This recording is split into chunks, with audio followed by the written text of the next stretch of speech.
श्री नीतीश कुमार जी को सर्वसम्मति से नया अध्यक्ष चुन लिया गया है। हमने स्वीकार कर लिया है, राष्ट्रीय अध्यक्ष के पद को स्वीकार कर चुके हैं। ये तस्वीरें राजधानी दिल्ली की हैं, जहां 29 दिसंबर शुक्रवार को जेडीयू के नए सियासी सफर की शुरुआत हुई है। दिल्ली में जनता दल यूनाइटेड की राष्ट्रीय कार्यकारिणी की बैठक में पार्टी के राष्ट्रीय अध्यक्ष लल्लन सिंह ने अपने पद से इस्तीफा दिया, जिसके बाद पार्टी की कमान एक बार फिर बिहार के मुख्यमंत्री नीतीश कुमार को सौंपी गई, जिसकी घोषणा जेडीयू नेता केसी त्यागी ने खुद की। क्या कुछ कहा, सुनिए। ये परिषद की बैठक आहूत थी, उसने सर्वसम्मति से राष्ट्रीय कार्यकारिणी के उस फैसले को अनुमोदित कर दिया है जिसमें लल्लन सिंह जी के द्वारा दिए गए इस्तीफे के बाद श्री नीतीश कुमार जी को सर्वसम्मति से नया अध्यक्ष चुन लिया गया है। वहीं मुख्यमंत्री नीतीश कुमार ने पार्टी का अध्यक्ष बनने के बाद पहली बार क्या कुछ कहा, वो भी सुनिए।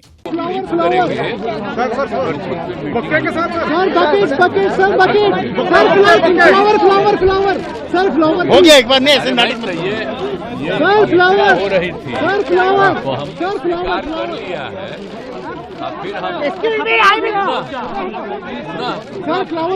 हम राष्ट्रीय अध्यक्ष के पद को स्वीकार कर चुके हैं।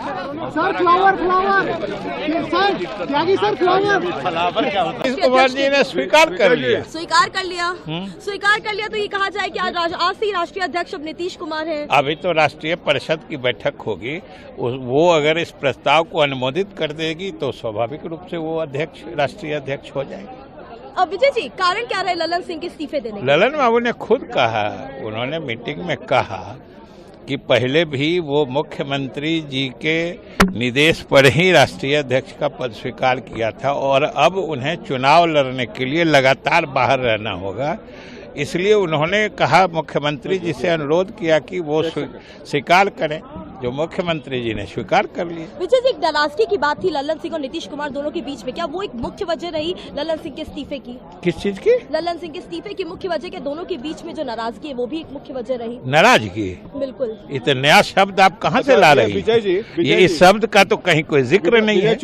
विजय चौधरी जी ये बताइए कि अब ये नीतीश कुमार अध्यक्ष बन गए तो क्या अभी बनेंगे तो पॉलिटिकल रीअलाइनमेंट की भी बात होगी? अभी बिल्कुल रीअलाइनमेंट की बात नहीं है। अभी सिर्फ जो हमारे राष्ट्रीय अध्यक्ष चुनाव लड़ने के कारण लगातार बाहर रहने वाले थे, इसलिए उन्होंने इच्छा जाहिर की कि इस बीच माननीय मुख्यमंत्री जी स्वयं अध्यक्ष का पद भी संभालें, जो मुख्यमंत्री जी ने स्वीकार कर लिया है। इसलिए क्या असर पड़ेगा?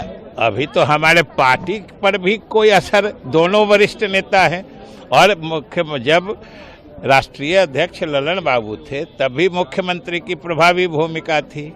अब मुख्यमंत्री जी राष्ट्रीय अध्यक्ष बन गए हैं, फिर भी लल्लन बाबू की प्रभावी भूमिका रहेगी। तो क्या बीजेपी के जो दरवाजे थे 2017 में जैसे खुले थे और अचानक सारे विधायक सीएम हाउस में घुस गए, क्या उसी तरह की पटकथा फिर लिखी जा सकती है? इस बात का उन सब बातों से कहाँ कोई मतलब है, न कोई जुड़ाव है, न कोई लेना देना है। इसलिए इस बात का सिर्फ इतने मतलब था। जुड़ाव तो है विजय बाबू? नहीं, जुड़ाव है क्योंकि जुड़ाव इसलिए है विजय जी, जुड़ाव इसलिए है कि किसी भी पार्टी का राष्ट्रीय अध्यक्ष लोकसभा चुनाव के 2 महीने पहले तो नहीं हटता है। नहीं, हटने की कहाँ बात है? फिर आप हटने, हटना, हटाना, ये सब शब्द कहाँ से ला रहे हैं? हमारे राष्ट्रीय अध्यक्ष ने कहा कि अब हम स्वयं चुनाव लड़ेंगे, इसलिए लगातार बाहर रहेंगे। इसलिए उन्होंने मुख्यमंत्री जी से अनुरोध किया, मुख्यमंत्री जी ने स्वीकार कर लिया है और हमने कहा कि दोनों पहले प्रभावी, दोनों की भूमिका होती थी, आगे भी रहेगी। बिहार की राजनीति में बीते कई दिनों से चली आ रही उथल पुथल और जनता दल यूनाइटेड के अंदर चल रहे घमासान के बीच आज राजीव रंजन यानी लल्लन सिंह ने पार्टी के अध्यक्ष पद से इस्तीफा दे दिया। जेडीयू के राष्ट्रीय कार्यकारिणी की बैठक खत्म होने के बाद लल्लन सिंह और नीतीश कुमार भले ही एक साथ मुस्कुराते हुए मीडिया के सामने आए हों, लेकिन इस इस्तीफे के बाद अब ये अटकलें तेज है कि लल्लन सिंह एक बार फिर नीतीश कुमार के खिलाफ मोर्चा खोल सकते हैं। इस खबर में फिलहाल इतना ही। ताज़ा अपडेट के लिए बने रहें वन इंडिया हिंदी के साथ।